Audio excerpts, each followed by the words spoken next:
So you guys know that I love to do rankings on this channel. I drop my top 50 rankings every year on Christmas Day, and I let you guys have at it. Let me hear it in the comment section below. But of course, one of the smartest guys on YouTube, one of the smartest baseball guys I know, Foolish Baseball, friend of the channel, also drops a top 50 players for the upcoming season on his second channel, Foolish Bailey. Link in description. So today, I'm gonna go ahead and react to his top 50 players and compare it to what mine looks like. Just gives you thoughts and opinions, talking baseball, talking rankings, all things you guys like to see. If you guys want to see me do more of this react type content on the channel, make sure to drop a like on the video. It really does help me out. Subscribe to the channel so you don't miss out on any of the content coming at you. Click that sub button, join the team. Get in the comment section down below. Let me know whose rankings you like better, Foolish or mine. Got a feeling you guys are gonna say Foolish, but pick me. And make sure you drop me a follow on all my social media at GiraffeNeckMarc. Link is in the description. So coming in at number 50, Foolish went with Logan Webb, who did not appear in my top 50 rankings this year. I think he's a very good pitcher. I think he's one of the better pitchers in the game, but I just wasn't as high on him as a lot of others coming into the season. Instead, I had Yordan Alvarez, who does make an appearance in his list over at number 44. At number 49, he went Alex Bregman, someone who I had at 42. Bregman had a down year in 2021. He's looking a little bit better in 2022. He's still a very talented player. Again, relatively everything, I'm trying to see if we're in the same spot, and there'll be major comments and concerns if we're very far off. At number 48, Foolish had Marcus Semien. I was unbelievably aggressive. I put Marcus Semien all the way at number 16. This is our first biggest discrepancy here, and I think I probably was extremely aggressive with Marcus Semien after seeing the great year he had in Toronto / the AAA stadiums. He's probably not going to play as well or as high as I ranked him this year in Texas, but I do think that Marcus Semien is a top 50 player, and if I would have gone back, thought about it a little bit more, maybe I would have had him in that 30-ish range. I was super aggressive with him at number 16. Foolish, I think, was also a little bit harsh maybe at number 40. 47, Rendon, I had him at 43, so again, we're on the same page. 46, JT Realmuto. 44, I mean, the boys are just pretty similar right now outside of Marcus Semien. 45, you had Brandon Crawford. I had Brandon Crawford at 37. I was probably a little aggressive with Brandon Crawford because I'd been so anti-Brandon Crawford recently, so I probably was making up for it. This feels like a better spot, though, for him, and he's really not playing that great right now. It's probably looking like he's more right here. 44, I mentioned Yordan Alvarez. That's fine. At 43, I had Pete Alonso. You'd be shocked to find out I didn't rank Pete. I just have a really hard time ranking first baseman, especially when there are so many good ones, and you have guys who have more value at different positions, but I do think Pete is a borderline top 50 guy. I love that Foolish is showing my New York Mets some love here, though, especially as a Braves fan. Unbiased, look at him. Something I have an issue with. Max Muncy, we're off by 2. 40 on my rankings, 42 for Foolish. Now here's another big one. It's Nolan Arenado, and I gotta say, boy, oh boy, do I look so right now. Nolan Arenado for me was at 19, for Foolish 41, and this has honestly always been probably the biggest disagreement that me and him have ever had, is Nolan Arenado. Because the way I view baseball, Nolan Arenado is just one of the top 20 players in the league. He does everything. I don't know how you couldn't like him. And for Foolish, of course, some of the numbers just don't play as well. He doesn't get on base as much as you would like. I can understand why people would have that based on the numbers that they look at, but you watch this guy's numbers. You've seen his stats for years and years now, and you see how well he's playing this year. I pat myself on the back for that one. Granted, it's so early, but Nolan Arenado can hit outside of Coors, and I'm so happy I stand that. Also, at least he had him in the top basically 40 here. There are a lot of people who are way more harsh on Nolan Arenado. So yeah, no hate to Foolish for having Arenado at 41. I just, I feel good about this one on my pick. And then to round out the top 40 here, he has Sandy Alcantara coming in at number 40. And again, I think this is a big difference between our two lists here, is I don't put that many pitchers. I think I only put like the top 7 or 8. I had Sandy outside my top 10, so that's why Sandy doesn't fall on my list, but he's unbelievably talented. Really, really good. At number 39, we're off by 1. He has Tyler O'Neill. I had O'Neill at 38, so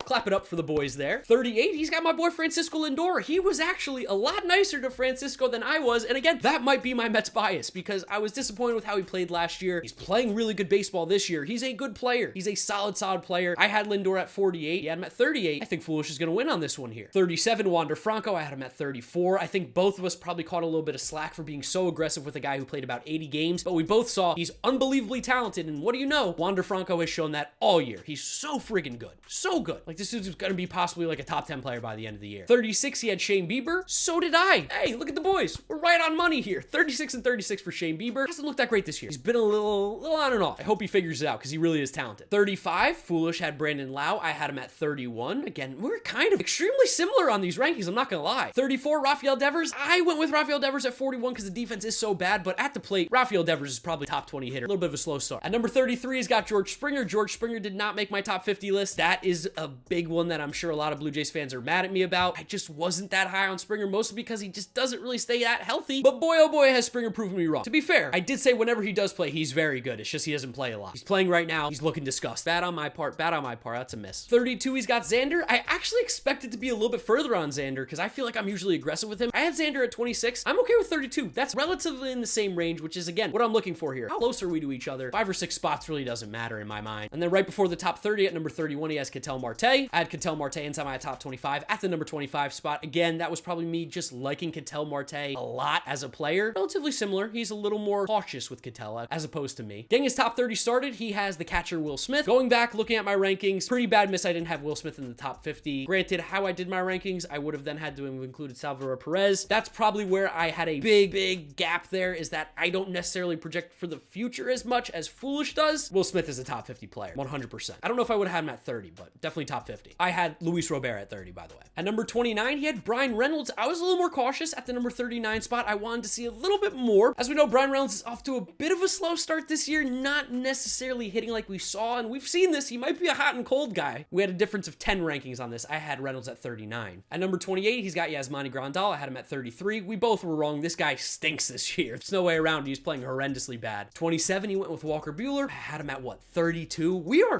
very close. It's funny. We flip-flop a lot. Some guys he's higher on, some guys I'm lower on, and vice versa. Granted, that might just be how rankings work, but we are all relatively close to each other. It's kind of nice to see. Makes me feel good for not being like an analytics buff like Foolish might be. 26, he went with Brandon Woodruff. Again, 28 for me. The boys are in sync right now. At 25, he had Lou Bob. Of course, I had Luis Robert. A little bit later, I put Luis Robert at 30, but again, 5 spots, not bad. 24, Paul Goldschmidt. 29, I mean, we are keeping this within 5-pick thing so well. And Goldschmidt, future Hall of Famer, I think, one of the most underrated players in the league. He's still so good. 23, Byron Buxton. You know where I had Byron Buxton, guys. You know, just guess it. Go ahead. 22. And boy, oh boy, I think me and Foolish both look really good with this. We might have actually even been a little bit too cautious. Granted, the injuries is always scary with Byron Buxton, but he's playing like an MVP. The power is through the roof. He still plays great in the field, super fast. He's an all-around beast. Boys around the money with Byron Buxton. At number 22, he went Max Scherzer. I had Scherzer a little bit higher at number 17. He's the beast. Have you guys seen him pitch this year? He's given up like 5 hits. He's so good. Again, so close. 21, Matt Olson. Me, 24. I mean, the list keeps getting similar and similar. He had Zach Wheeler at 20. I had him at 23. It is ever so slightly close with these. I love that we're actually kind of pretty similar here. It makes me feel good. Also validates me. It makes all you guys say, oh, Mark, you don't know what you're talking about.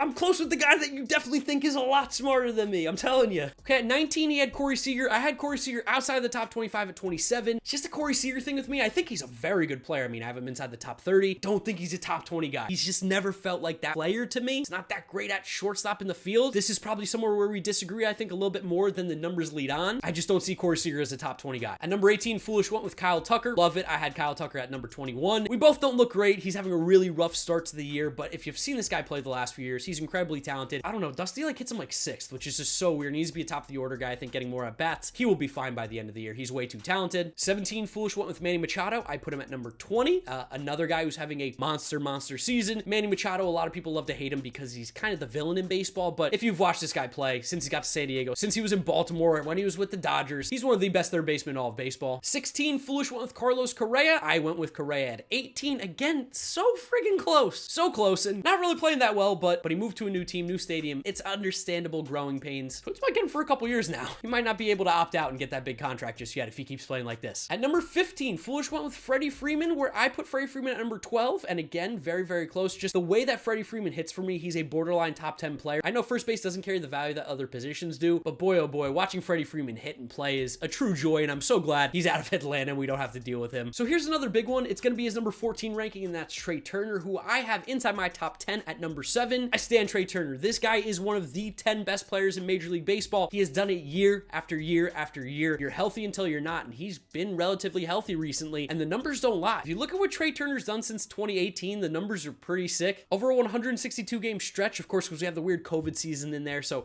it kind of messes up average numbers. But you're looking at a guy who can hit about 25 homers, 30 doubles, a bunch of triples, steal 40 bags, and hit 300 with like a 360 on base, nearly 500 slugging, 850 OPS with his speed. I mean, I love Trey Turner as a player. I really do. I can't get off that hill. He's a top 10 player without a doubt. At number 13, he went with Garrett Cole, and what do you know, I had him at number 15. Both of us might look a little bit different. Sticky Stuff Merchant, of course, we saw him scratching his butt the last game, and all of a sudden he started pitching well. I still think he's good. good. He's too talented not to be. I want to believe for the memes that Garrett Cole is only good because of the sticky stuff, but also in reality, like, he's a good pitcher. It's just, it's fun to meme Garrett Cole. It's very fun to rile you Yankee fans up. Pretty much both of us were on point here with Garrett Cole. At 12, he had Corbin Burns. I had him at 14. Again, very, very similar. And then number 11, he had Mookie Betts, and I had him at number 13. So Mookie Betts was almost top 10 for him, almost top 10 for me. Now here's where it gets really interesting, is the top 10 players in Major League Baseball. Coming in at number 10, he went Vlad Guerrero Jr., who I had at number 11, ever so close, ever so close. A difference of one. Vlad Jr., the way he hits, he's just unbelievably good. At number 9, he went with Bryce Harper, and Bryce Harper was also my number 9 ranked player in Major League Baseball. The MVP, the power, he's got a cannon of an arm in right field. It's fun to say Bryce Harper's overrated, but that's like ridiculous now, and I know I have that take from like years and years ago, but Bryce Harper's just simply one of the 10 best players in the league. He comes up to the plate, you're worried that he's gonna hit a home run every single time. He's an MVP, he's a beast. It just sucks he's in Philly. At number 8, he went with Aaron Judge. I had Aaron Judge at number 10. We both think he's a top 10 player. 7, I mentioned I had Trey Turner. He went Ronald Acuna Jr. I think that also probably played into account a little bit with the injury, although not completely, because Foolish didn't take into account that too much, I don't think. But yes, when Ronald Acuna is healthy, I think he's a top 5 player in the league. I had him at 5, he had him at 7. At number 6, he went Fernando Tatis Jr. I had Tatis at 4. Obviously, the injury changes everything, but when this dude is on the field, he's electric. Can't stop this guy, except maybe if you hit a ground ball to him at shortstop. Even then, it's just the throwing that's the issue. He's still got a sick glove. And at number 6, I ended up going with Jacob deGrom just because he's one of the best pitchers in baseball. I think he's so sick. Obviously, the injuries changes everything, but when he's healthy, who's better than Jacob deGrom? Really? Who? Can you tell me someone? Because you can't. He's the best. Top 5, he went Jose Ramirez. I went Ronald Acuna Jr. 4, he went Jacob deGrom. Like I said earlier, I had Fernando Tatis. I love that he's throwing some love at my boy Jacob deGrom. Obviously, he won't perform like that this year. He might come back after the All-Star break. We don't know yet, but you know how much I love my boy Jake. At 3, Shohei Ohtani. Check. That's exactly where I had Ohtani. We both realized how valuable this guy is, not only at the plate, but on the mound. He's just one of the most unique players, if not the most unique player that we've ever seen in Major League Baseball history. And this is going to be a time of baseball that you'll never forget because of Shohei Ohtani. Pitching and hitting like he does, at the level he does, at the skill he does, it's just something we've never seen. I honestly don't know when we will see it again. He's a unique player, and he's so sick. He's 3rd best in baseball. Number 2, again, we were right on the money here with Juan Soto, who I think we both agree could become the best player in baseball at some point in the near future. He is struggling right now. He's still getting on base a ton, but the average is a little bit lower. He's not hitting for as much power as we once saw, but then again, who is? Because the balls are dead, because baseball just had to mess around with the baseballs again. We see the launch angles, we see the exit velos, and the balls just aren't going the same distance. Soto's still sick, though. I stand by him being the 2nd best player in the league. He's hitting 243 and still has a 418 on base. It's just, who are you going to pitch to in Washington? Why would you ever throw him a strike? And then, of course, coming in at the number 1 spot, the best player in baseball, without a doubt. He's proving it right now, so all the haters, shut your mouth. It's Mike Trout, the best player in baseball. Have you guys seen him this year? Have you looked at his baseball savant numbers?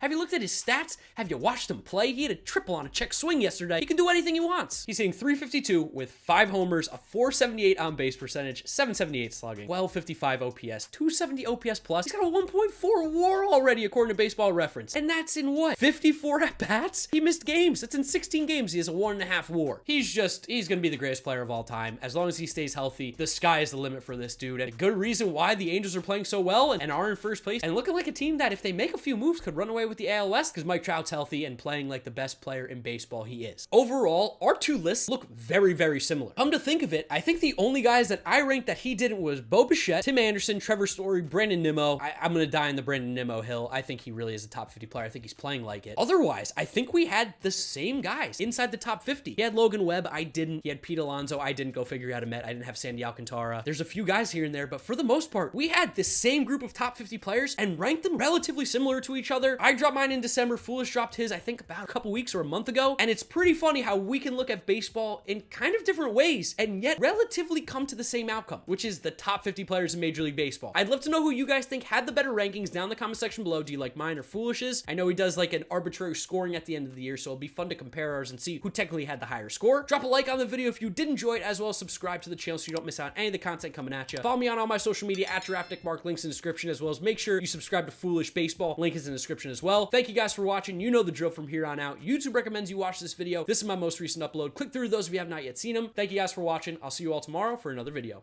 Bye.